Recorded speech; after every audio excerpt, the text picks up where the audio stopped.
Okay, guys, I came down to the shop today to help Gavin with his 68 Continental. He's doing some last minute things before it gets wrapped this week. And my job is to try to unwrap the top. Over the last couple of years, it's developed some rust bubbles and stuff underneath.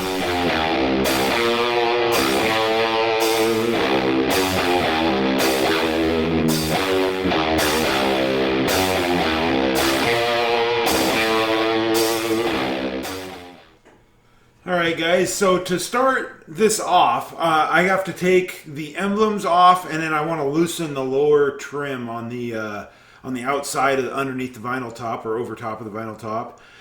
So unfortunately, to do that, I have to take out those rear quarter sails in the back. And to take those out, you have to take a lot of stuff out. So that's what I'm doing here. So stand by and give me a minute. There's a ton of parts to take out just so I could take one nut off.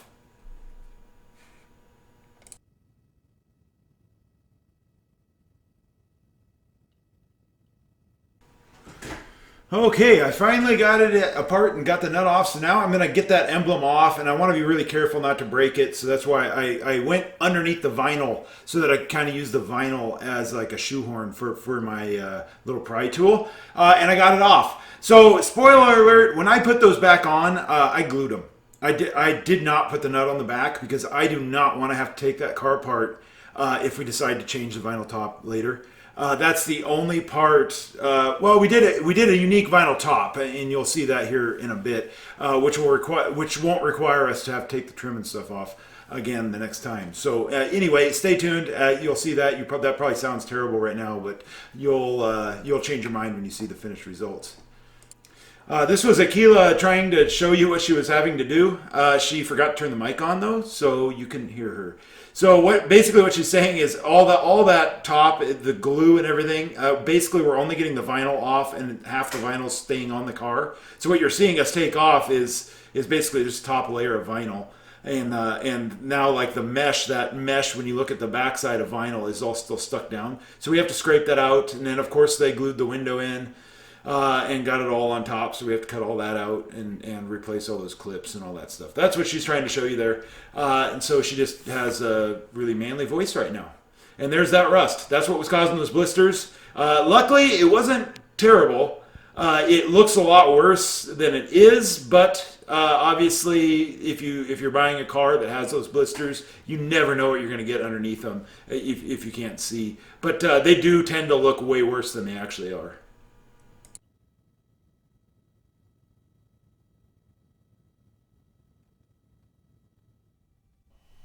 Yes. Okay. All right, guys. So you saw me take the rear quarter panel out, or the rear quarter sail interior panel out. I'm going to give you some pointers that it kind of applies broader than just this Lincoln, but sometimes you can get in trouble, especially with the clips that are on these panels, and struggle a lot. And it all will start just on how you start taking the panel apart. So these metal clips. Hopefully no one has yanked on this panel before, because that's where these things can bite you big time. And so don't pull on any panel that has a metal clip, which is pretty much anything 60s, 70s. Don't pull on the panels. Pull very gently to see where the clips are, so that you can get the clips out without bending them. Because as soon as you bend this clip, the retaining part goes all the way inside the hole, and you cannot get the clip out without destroying the clip and then tearing the panel. So you saw me pull the panel back just so I could see. Try to slip anything back there small so that you can pop that clip out of there very gently. And you saw this come out really easy. Had I just pulled on this clip would have bent open and it would have got stuck. And then I would have ended up tearing this panel. I hope that makes sense, how I'm telling you to do that. So just get it on the metal there and pull it out. Very gently. Don't just start pulling on the panel. It won't pop out. It'll bend, most likely. Sometimes you'll get lucky and it'll pop out. And then the other thing, when it comes to wiring like this car has never been taken apart before. So everything like this gets stuck. And to get these things apart, don't just start pulling on them because they won't come apart. Most likely you'll end up breaking them or potentially even breaking the terminal off. Bend them this way. So don't bend it, but that's how you get it loose. Don't start bending it side to side. That's how you'll break it off. Bend it this way, and then you'll see it actually release, and then you can work it apart. I've done it before a lot of times where it's a lot easier, obviously, to bend it this way. And sometimes you get lucky and it comes apart, but most likely you usually break. Everything starts getting loose inside the rubber. It breaks it apart, and then next thing you know, one of the bullets stayed inside the receiver. So anyway, so bend them the hard way, and just a little bit, and just keep kind of working it until they release, and then you can pull them apart. Yeah, so everything we're doing here, all that was just so I could get this off. It's of course screwed on. It didn't have a clip, and it is what it is. I took everything off really nicely so that I can put it all back exactly the way it was. We did on the other side. This is the right hand side of the vehicle. We found a really cool sheet, and of course I don't have it here, but I'll put a picture up now. That was actually an inspection sheet that someone had folded up and put it in, and apparently my car had a bullseye, what they called it, in the paint on the driver's door. So kind of cool to find little stuff like that, and it was in amazingly good shape. So all right, so the factory had some screws that was, I don't really know why they put them in, to be perfectly honest.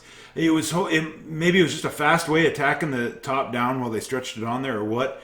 But I was using an impact screwdriver. That was a screwdriver that I think it was like on Instagram or something, and it ended up being really cool screwdriver. It's just basically, it feels like a normal screwdriver, but if you hit it, it's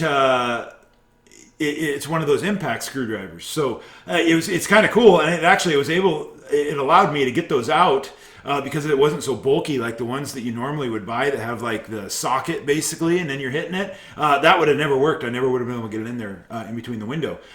We are going to be getting a windshield for this thing. I ordered it. It got super delayed, so I ended up putting the car back together, leaving the stock windshield, but we did order a new windshield for it, and I'm still, as of now, waiting for it. It is in Spokane now, so we're just waiting for it to get delivered.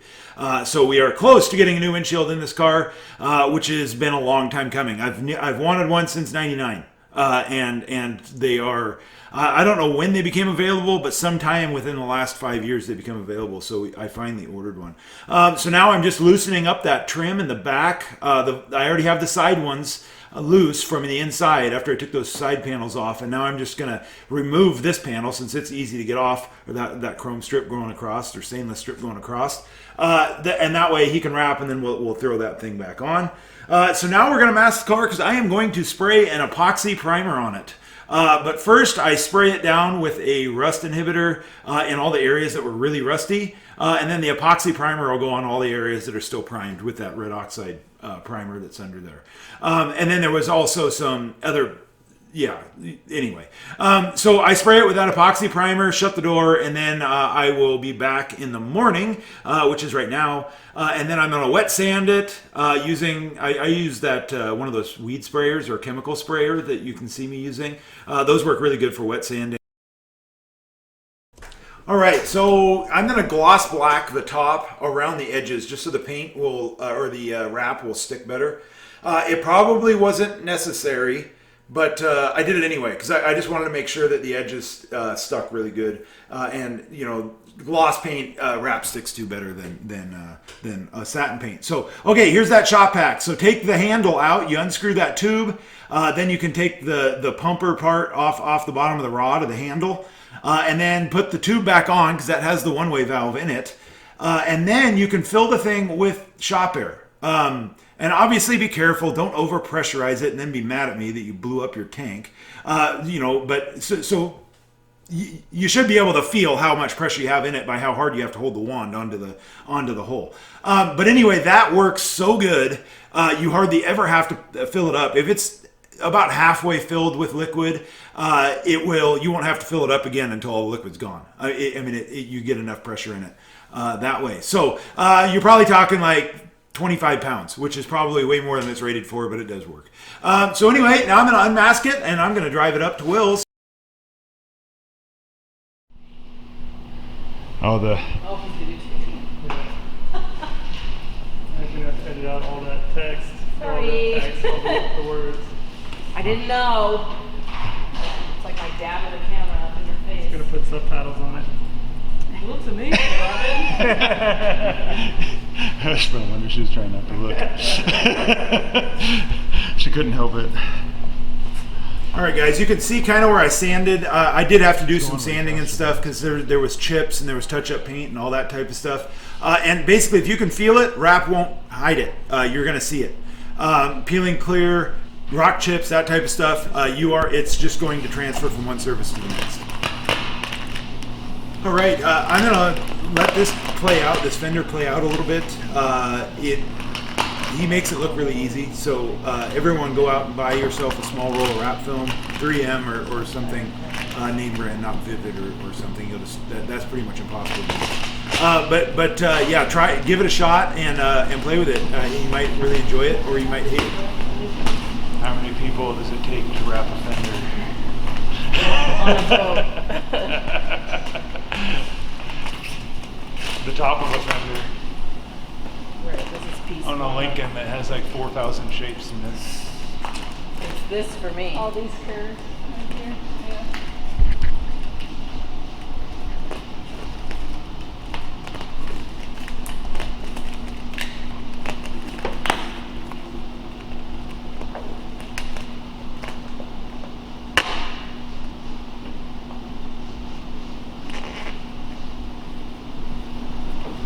Oh, it's getting the white glove treatment.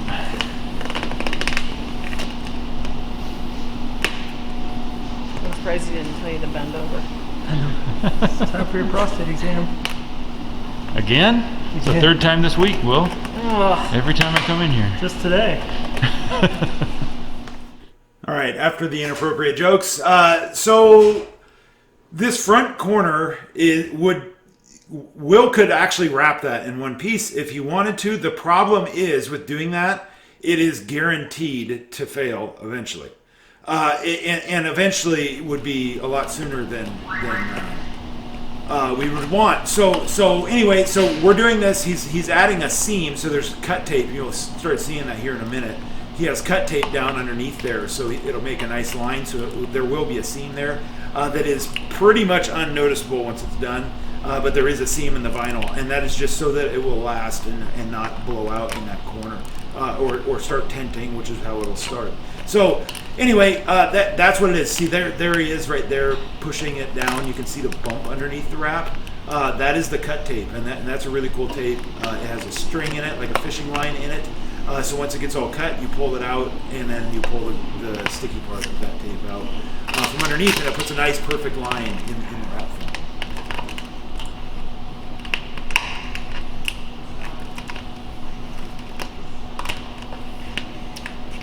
I don't know. Oh, did it move? Yeah, that's the tape moved.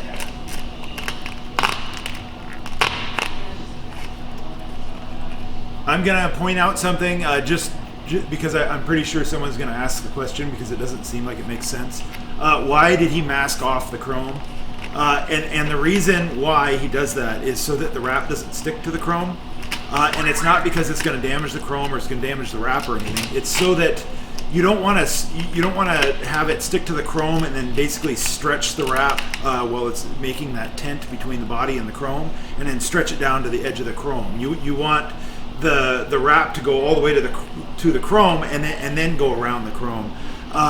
If that makes sense, because if it's stretching, then it's going to potentially fail or be a failing point in the future. Save the best for last, huh? Yeah. This is the hard part till the end. Just so you could really Just so I have can fun. make sure I get it all down first and then do the hard part. Yeah. That makes perfect sense to me. Sounds like something I would have done.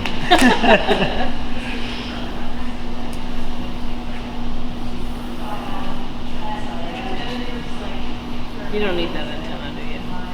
Nah. It'll power its way through. It's It'll pretty just- strong. It'll just pop right there. Yeah. You're fine.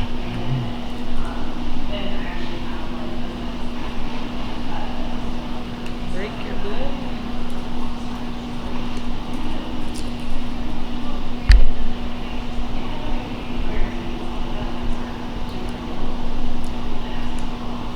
All right, I did not have a tripod while I was filming this, so pardon me moving around like crazy.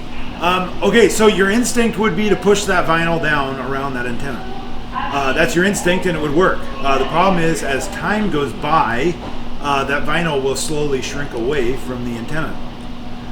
And so you can't just do it that way. So what he's doing is he's working it down around, and he's pulling it back. And if you kind of watch what he's doing, he'll start pulling it off the top of the antenna to let the vinyl be its natural shape down, so that he's not basically stretching it into the antenna and then cutting around it. And then as time goes by, it shrinks back to its normal shape, or it'll try to, and that will cause a fail. So you'll see him. That's why it takes so long to do this. Is that reason alone? Yeah, it's just the stainless really good. So maybe we should chrome delete it. Wonder who told you to take it off.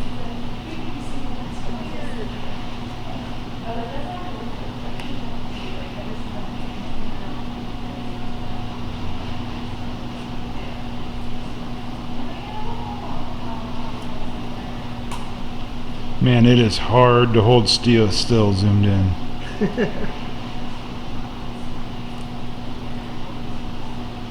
Tripod.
All right, well now I got to come look at that because I think there's paint on that chrome.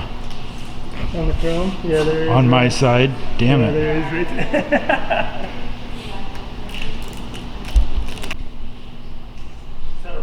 All right, now to mess with squeegee a little bit.